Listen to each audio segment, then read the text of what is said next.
This is Alresford, a market town in Hampshire, in the two main shopping streets. I am Andrew Wilcox, and this is where I live, eat and drink.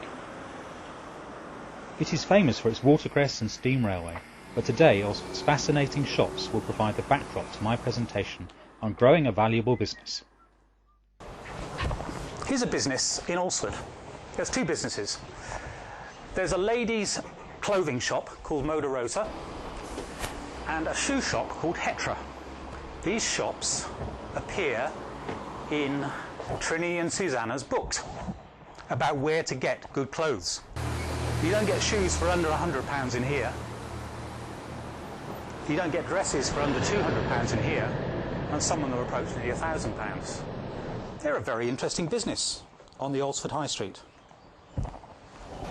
Here's the electrical retailer. How does he manage to sell these big screen TVs to the people of Alresford? Well, actually it's a front.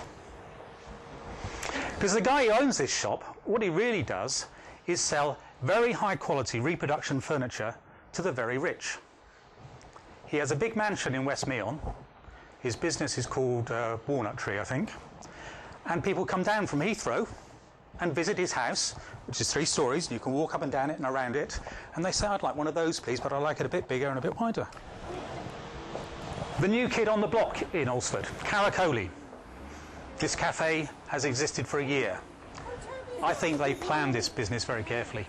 They did their market research and they got it right. Because you spend the same amount of money in there for a sandwich as you do at Harvey Nicks in London. Before I went to Olympia, I had my hair cut, and I went into John Irwin's, the master hairdresser in Alresford. I had it cut. And he's a few years off retirement.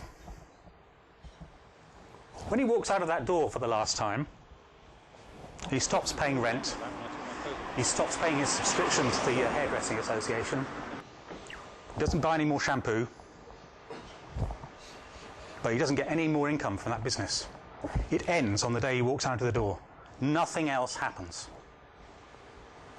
If we wind back slightly to some of those other businesses I've just shown you, how much do you think you would value some of those at? How much would they be worth if the owners decided to sell them? So what is your business going to look like in 5 or 10 years' time?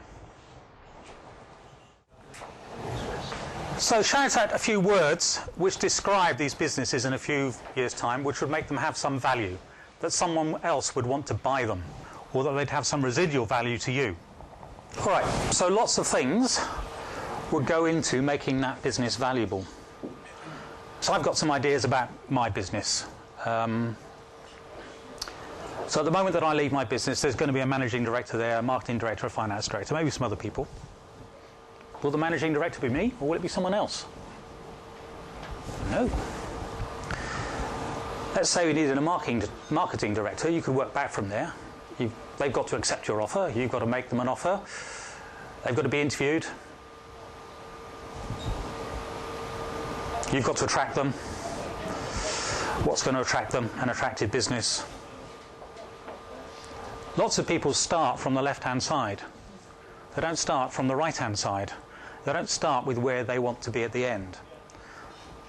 A more tangible sort of thing to understand is perhaps profit. Let's say I want the net profit to be £200,000. To do that, I might need a turnover of 2 million. I might need to sell software licenses.